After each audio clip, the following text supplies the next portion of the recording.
When you think of the great villains of history, one name always seems to hit a little differently: Judas Iscariot. His story isn't just a simple tale of betrayal, though. Today, we're going to dig into a source that frames it as maybe the most important cautionary tale ever told, one that might be a lot closer to us than we're comfortable with. I mean, right out of the gate, the source we're exploring makes this massive claim. It calls the story of Judas the most haunting warning in all of human history. That's a really big statement. So, what makes this story so powerful, so uniquely terrifying? Let's unpack that. And this really gets to the heart of it. See, the tragedy of Judas isn't about an enemy from the outside, storming the gates. The real horror, the part that should give us chills, is that Judas was a companion from within. He was on the inside, part of the team, and that creates this deeply unsettling paradox. Okay, so to really get the weight of this warning, we first have to appreciate just how unbelievably close Judas was to the center of everything. I mean, just stop and think about this for a second. This wasn't some guy who just heard stories about Jesus. The source makes it clear he walked side by side with him, day in and day out. He saw miracles that completely defy logic. He saw someone get brought back from the dead. He was as physically close to the truth as any person could ever hope to be. And yet, he was completely and utterly lost. But here's where the story takes a really dark turn. That closeness, that incredible privilege, it ended up becoming the ultimate spiritual trap. And would you just look at his resume? Seriously. Judas wasn't just some face in the crowd. He was one of the 12 apostles. He was the trusted treasurer for the whole group. He was even sent out to preach and heal and perform miracles himself. By every single outward sign, this guy looked like a model follower. And this brings us to a really critical idea from our source: the massive difference between association and assimilation. It's one thing to hang around greatness, right? To be associated with the team. But that is not at all the same thing as letting that greatness truly sink in and change you from the inside out. So here's the bottom line. Judas had all the right credentials. He looked the part of an apostle. But he never had the internal heart change of a true disciple. He was physically in the inner circle, but his heart was still way out in the darkness. Which leads us straight into our next theme, this long, slow, masterfully played game of pretense. You got to understand, this was not a snap decision. This wasn't a bad day or a momentary lapse of judgment. The source points out that for 3 whole years, Judas played the part perfectly.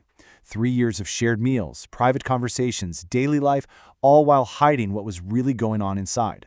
And if you want proof of how good his act was, look no further than the Last Supper. When Jesus says one of them is going to betray him, who do the other disciples suspect? Themselves. Not one of them points a finger at Judas. They all look inward and ask, "Lord, is it me?" His deception was so total, it fooled his absolute closest friends. So how is that even possible? Well, the source gives us this powerful metaphor. It says religion can be like a thin robe covering a rotting heart. It's a pretty sobering thought, right? That all the outward actions of faith can actually be used to hide a heart that's going in the complete opposite direction. And it all comes to a head in this one moment: the kiss. The ultimate symbol of love, of friendship, twisted into the very weapon of betrayal. It's the perfect final act of his pretense, using a sign of affection to deliver a blow of affliction. So, what was it all for? What was the price tag on this historic act of betrayal? Well, the source suggests it all came down to a simple, chilling number: 30. That's it. 30 pieces of silver. The source just puts that number out there, letting the weight of it sink in. That was the value placed on a human soul and on divinity itself. I mean, look at this brutal math. Judas looked at the creator of the entire universe, what the scripture calls the pearl of great price, and he did a cost-benefit analysis. His conclusion, it was worth about the same as a common slave. He took the infinite and boiled it down to a cold, hard, transactional number. And this is where the source turns the spotlight right back on us. It suggests this isn't just a story about Judas. We all have a potential breaking point. For him, it was money. For someone else, maybe it's their reputation, or their comfort, or their security. The source is asking us to seriously consider, what's our price? What do we value so much that we might trade away the truth for it? So, let's bring all of this home. This brings us to our final section, where the source makes it crystal clear that this ancient story is a deeply, deeply relevant warning for us today. The source basically boils this all down into 3 big warnings. First, examine your kiss.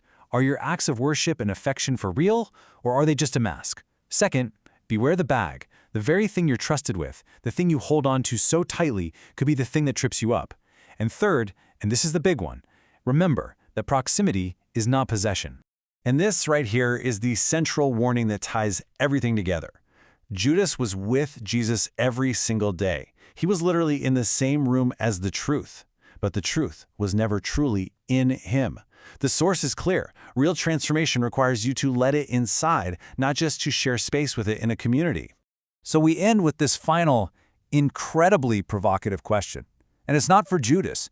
It's for every single one of us.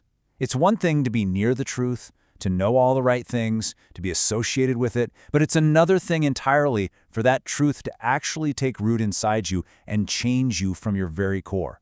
The question is, which one is it for you?